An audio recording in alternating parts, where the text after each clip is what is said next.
Hamas ഭീകര സംഘടനയ്ക്കെതിരായ പുതിയ ആക്രമണത്തിന്റെ ഭാഗമായി ഗാസയിലെ കൂടുതൽ പ്രദേശങ്ങൾ കൈവശപ്പെടുത്തുമെന്ന് ഇസ്രായേൽ പ്രതിരോധ സേന. 2 മാസത്തിനുള്ളിൽ ഗാസ മുനമ്പിന്റെ 75% പ്രദേശവും കൈവശപ്പെടുത്താനാണ് ലക്ഷ്യമിടുന്നതെന്ന് സൈന്യം വ്യക്തമാക്കി.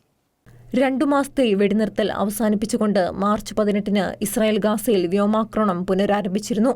വലിയ തോതിലുള്ള കരസേനാ ഓപ്പറേഷനാണ് ഇപ്പോൾ ഇസ്രായേൽ തയ്യാറായിക്കൊണ്ടിരിക്കുന്നത്.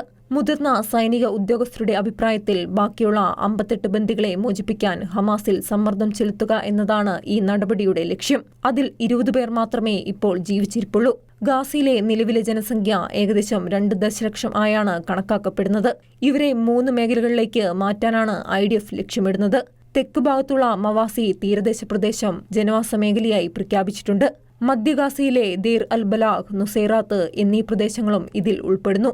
മവാസി പ്രദേശത്ത് ഇപ്പോൾ ഏകദേശം 7 ലക്ഷം പലസ്തീനികൾ ഉണ്ടെന്നാണ് കരുതപ്പെടുന്നത്. സാധാരണക്കാരെ മാറ്റിപ്പാർപ്പിച്ചു കഴിഞ്ഞാൽ റാഫ, ഖാൻ യൂനീസ്, ഗാസ സിറ്റിയുടെ വടക്കുള്ള പട്ടണങ്ങൾ എന്നിവ ഉൾക്കൊള്ളുന്ന ബാക്കി 75% പ്രദേശവും കൈവശപ്പെടുത്തി നിലനിർത്താനാണ് IDF പദ്ധതിയിടുന്നത്.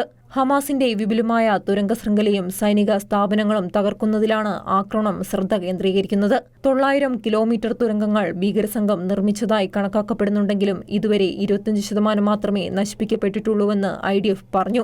തുരങ്കങ്ങൾ, കമാൻഡ് സെന്ററുകൾ, ആയുധ ഫാക്ടറികൾ എന്നിവയെ ആക്രമിക്കുന്നതിനാണ് മുൻഗണന നൽകിയിരിക്കുന്നത്. ഹമാസിനെ പരാജയപ്പെടുത്തുന്നതിന് അവരുടെ സൈനിക വിഭാഗത്തെ നശിപ്പിക്കുക മാത്രമല്ല, ഭരിക്കാനുള്ള അവരുടെ കഴിവ് അവസാനിപ്പിക്കുകയും മാനുഷിക സഹായത്തിന്മേലുള്ള അവരുടെ നിയന്ത്രണം തടയുകയും ചെയ്യേണ്ടതുണ്ടെന്ന് സൈനിക ഉദ്യോഗസ്ഥർ പറഞ്ഞു. International desk, Shekinah news.